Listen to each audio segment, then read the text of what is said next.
Latest news updates కోసం ఇప్పుడే download చేసుకోండి మీడియా ఎఫెక్ట్స్ యాప్. అడిగేస్తాం. రీతా వర్మ గురించి ఏం రావడం జరిగింది? అదే రీతు వర్మకి చాలా మంది ఫ్యాన్స్ ఉన్నారు ఇక్కడ. అంటే మీతో పాటు ఆమెకు కూడా ఫ్యాన్స్ ఉన్నారు. నేను కూడా తనకి ఫ్యాన్ బాసు, తప్పేం లేదు. అందుకనే ఆవిడకి అడగాల్సిన మీకు అడిగేస్తా, ఆవిడ రాలేదు కదా క్వశ్చన్. సో మీకు సందీప్ కిషన్ గారితో రొమాంటిక్ సీన్స్ ఎలా అనిపించినాయి? సందీప్ కిషన్ అన్ని రొమాంటిక్ సీన్లు ఈ సినిమాలు ఏం లేవు. మరి బేబీమా అన్నారు, పగిలి అన్నారు, ఏదో పాటలు అవి. ఓకే, అంటే ఫస్ట్ ఒక ఇన్స్టాగ్రామ్ లో ఒక రీల్ వదిలేరు కదా ఇలా హగ్ చేసి. యాక్చువల్లీ మేము నిజంగానే మీరిద్దరు గాట్ ఎంగేజ్డ్ అనుకున్నాం సడన్ గా చూసి. అది నువ్వు కాబట్టి అనుకున్నావు. బట్ జనరల్గా చూసావంటే మిగతా సినిమాలతో కంపేర్ చేస్తే ఒక హగ్గు ఆ బుగ్గ మీద ముద్ద అనేది మోస్ట్ లీస్ట్ బేసిక్ రొమాన్స్. అవునా కదా, హై స్కూల్ రొమాన్స్ అది.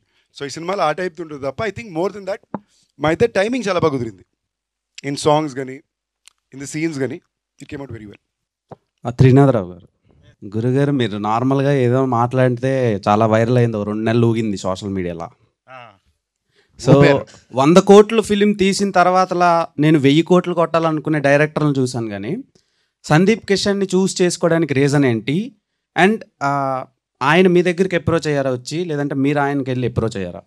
100 కోట్ల కన్నా ముందే ఇప్పుడు 7 years నుంచే మీ ఇద్దరం అనుకుంటుంది సినిమా చేద్దామని. ఇప్పుడు సడన్గా స్క్రిప్ట్ సెట్ అయింది, స్టార్ట్ చేస్తాం అంతే. ఓకే, అంటే సందీప్ అన్న, నేను నిజంగా మీ వర్క్కి నేను చాలా పెద్ద ఫ్యాన్ని. మీకంటే మీ వర్క్ అంటే నాకు ఇష్టం. ఎందుకు తెలుసా, మీరు చాలామంది లెజెండరీ అండ్ ఎక్స్ట్రాడినరీ ఫిల్మ్ మేకర్స్ని మీరు డెలివర్ చేశారు, ఇండస్ట్రీ ఇలా వదిలేశారు, ఇసిరేశారు అనమాట. అలాగేం చేయలేదు, సరదాగా కలిసి పని చేసాం, ఫ్రెండ్స్ ఉన్నాం. సో అంటే మీ అదృష్టమో లేదంటే దురదృష్టమో తెలీదు, మీతో వర్క్ చేసినప్పుడు వాళ్ళు నార్మల్గా ఉంటున్నారు, మీతో చేసిన తర్వాత వాళ్ళు చాలా పెద్ద స్టార్స్ అయిపోతున్నారు.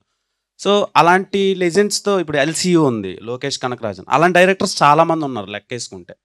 సో ఎల్సీయూలో మీరు లేకపోవడానికి రీజన్ ఏంటి? లేదంటే మీరు స్టాండ్ అలోన్ ఫిలిం ఏమైనా ప్లాన్ చేశారా మీరిద్దరు? ఎల్సీ బేసిక్లీ ఏంటంటే ఇప్పుడు ఫర్ ఎగ్జాంపుల్ వీళ్ళిద్దరూ నాకు బాగా క్లోజ్. ప్రసన్న నాకు ఇంచుమించుగా తన ఫస్ట్ సినిమా నుంచి బాగా క్లోజ్ నాకు. మేము ఎప్పుడు కలిసి పని చేయాలనుకున్నాను తప్ప ఈ సినిమా నాతో చేయాలన్న మాట ఎప్పుడు ఆ థాట్ ప్రాసెస్లోకి వచ్చింది లేదు. నెక్స్ట్ సమ్వేర్ లోకేష్కి ఉన్నది కానీ నాకు అనిపించింది కానీ కూడా ఏంటంటే మేము మళ్ళీ కలిసి పని చేసినప్పుడు అది అంత స్పెషల్ అవ్వాలి. ఏదో యూనివర్స్లో ఉండాలి కదా అని ఒక సీన్లా కాకుండా ఒక తన మనసులో కూడా ఏంటంటే మళ్ళీ సందీప్ నేను we already discuss something, we are working on something together, తొందరలో చెప్తారు బయటికి. But his whole point is that మళ్ళీ బెస్ట్ అవ్వాలి, నీ బెస్ట్ అవ్వాలి, నేను ఇచ్చిన బెస్ట్ అవ్వాలి అని ఉద్దేశంతో ఉందని. And I think he has done something like that for me now. ఎందుకు మజాకా అంటే నేను చాలా కాన్షియస్గా ఒక తెలుగు మసాలా ఫ్యామిలీ ఎంటర్టైనర్ చేయాలనుకున్నా. నా గత 4 సినిమాలు బేర్ బేసిక్లో రంగులే 4 సీరియస్ రంగులే ఉన్నాయి. ఏంటి, సెపియా, రెడ్, బ్రౌను లేదా బ్లాక్ టోను కదా, బ్లడ్ ఉంటుంది లేదా డస్ట్ ఉంటుంది. నాకు సడన్గా ఏం రియలైజ్ అంటే గత 6 సంవత్సరాల్లోనే ఒక కొత్త జనరేషన్ ఆఫ్ ఫిల్మ్ వ్యూవర్సే మళ్ళీ వేకప్ అవుతున్నారు కదా. వాళ్ళకి నేను ఉండే మెమరీ అన్ని సీరియస్ సినిమాలోనే ఉండే. సో ఐ ఫెల్ట్ ప్రాబబ్లీ నాకు నా పర్సనల్ లైఫ్ కూడా కాస్త ప్రశాంతమైన వాతావరణంలో సినిమా ఒకటి చేయాలి, అంత ఫిజికల్ హెక్టిసిటీ లేకుండా అనుకున్నా. And I felt as an actor also it is very important అప్పుడప్పుడు ఒక క్యూట్ స్వీట్ హ్యాపీ ఫిల్మ్ ప్లెజెంట్గా సినిమా చేయడం చాలా ముఖ్యమని నేను నమ్మాను. నా అదృష్టం వీళ్ళిద్దరూ నాకు ఈ సినిమా కుదిరారు. ఎప్పటి నుంచో ప్రయత్నిస్తే అది ఇవాళ వాళ్ళు 4 హిట్లు ఇచ్చిన తర్వాత వాళ్ళ బెస్ట్ డేలో నాకు కుదరడం I'm actually very blessed for it. శివరాత్రికి రెడీగా ఉన్నాం చూడటానికి, తొందరగా వదిలేస్తే బ్రేక్ ఇస్తాం. సో ఈవినింగ్ వచ్చేస్తుంది. సో ప్రసన్న గారు, మీరు ఎప్పుడు డైరెక్టర్ అవుతున్నారు? అంటే టైం వచ్చినప్పుడు. అదే ఎప్పుడు వస్తుంది అని వచ్చినప్పుడు మీకు చెప్పకుండా చేయం కదన్న. వెయిటింగ్ అండి. Thank you. I'm happy for your